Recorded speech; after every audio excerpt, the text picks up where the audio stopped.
La ley primera y fundamental de la naturaleza es buscar la paz.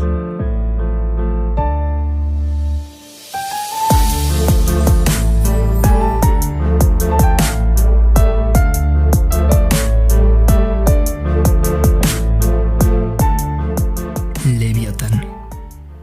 El Leviatán, o la materia, forma y el poder de la República Eclesiástica y Civil, es el libro más representativo de Thomas Hobbes y, sin duda, uno de los tratados de filosofía política más importantes de todos los tiempos. Haremos un breve resumen del Leviatán, la obra cumbre de Thomas Hobbes, en la cual el autor hace una defensa del Estado absoluto y del derecho como fundamento de la sociedad, al tiempo que propone una teoría del contrato social.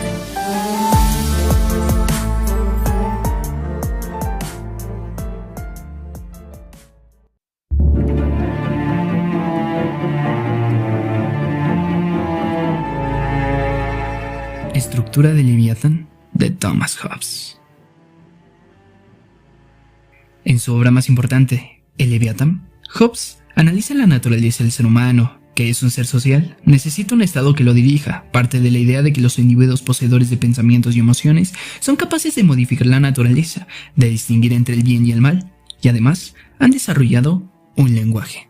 El individuo, dice Hobbes, en el estado de la naturaleza es malo, el hombre es un lobo por el hombre, y por lo tanto necesita un poder superior que lo dirija, que lo gobierne, que coarte parte de esa libertad a cambio de su seguridad.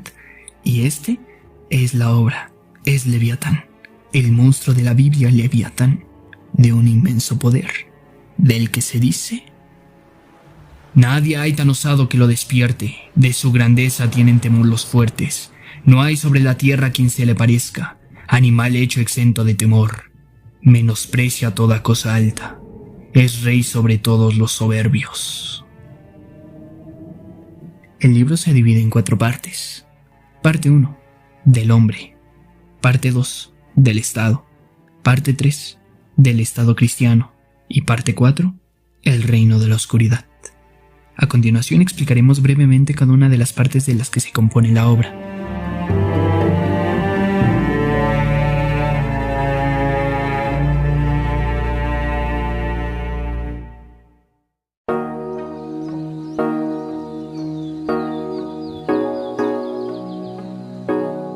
Leviatán, primera parte, del hombre.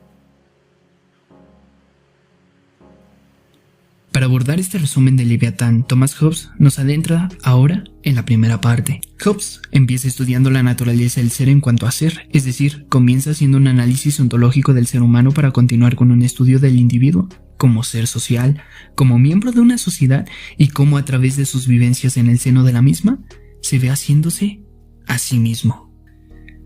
El lenguaje, la razón, incluso la sensación son entendidas por Hobbes como productos de esa sociedad que constituye al ser humano. La sensación, afirma, afecta a los sentidos y al cuerpo entero, por lo que es capaz de producir aspectos distintos. En efecto, no existe ninguna concepción en el intelecto humano que antes no haya sido recibida, totalmente o en partes, por los órganos de los sentidos. El ser humano sería para el filósofo el conjunto de sus sensaciones, y es a través de los sentidos como el individuo conoce la realidad.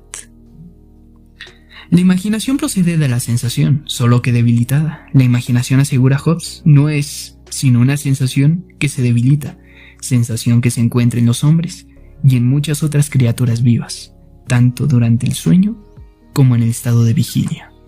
La experiencia se va construyendo por la repetición de hechos y se almacena en la memoria, y a partir de una serie de combinaciones mentales, el ser humano es capaz de adelantarse a los hechos, predecirlos. Conoce la prudencia. La razón humana se caracteriza por la capacidad de medir las consecuencias. Para Hobbes, la voluntad humana, así como su conducta, es movida por el deseo y la pasión, y en esta búsqueda incesante consiste vivir.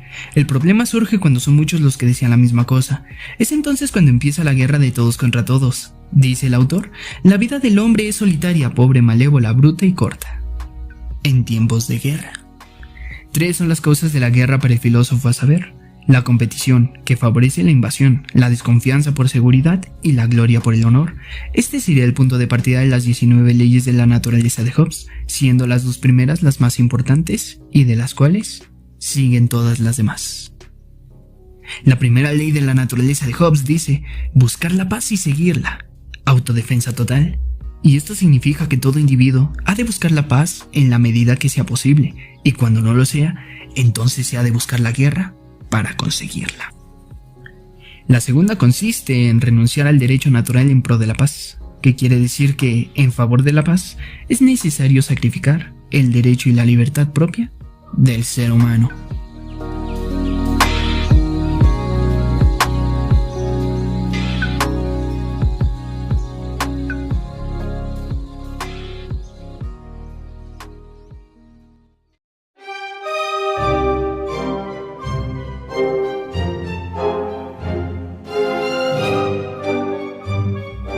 Leviatán, segunda parte, del Estado.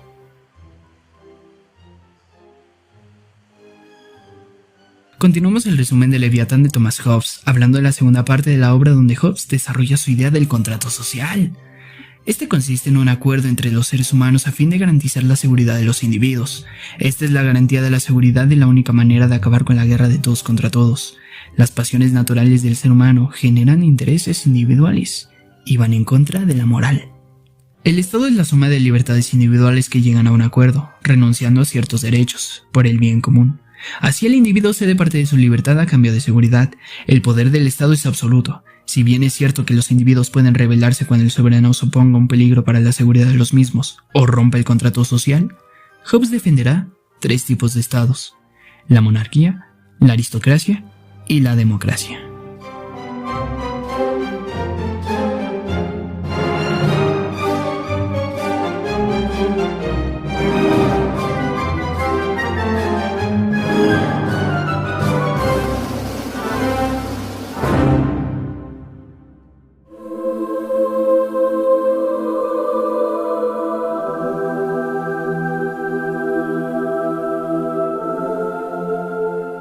Leviatán, parte 3, del Estado cristiano.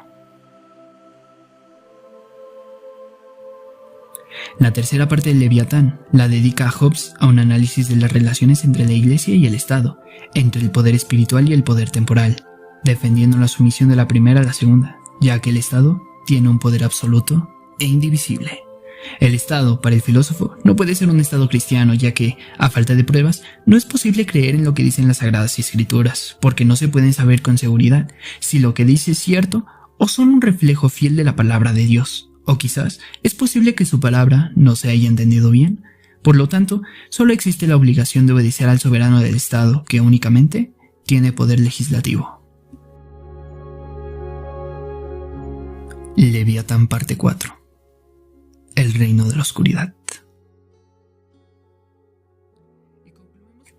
Y concluimos este resumen del Leviatán de Thomas Hobbes para centrarnos en la cuarta parte, que constituye una dura crítica contra la Iglesia, a la causa de mitificar el cristianismo, e incluso llegó a denunciar cierto grado de ateísmo en su seno. Y no por oscuridad no se refiere al infierno, ya que evidentemente no cree en esto. Cuando habla de oscuridad, está hablando de ignorancia, falta de conocimiento a la hora de entender las Sagradas Escrituras. Esto estaría detrás de la falsa creencia de que la Iglesia es el reino de Dios, lo que supone someter el poder del Estado a la misma.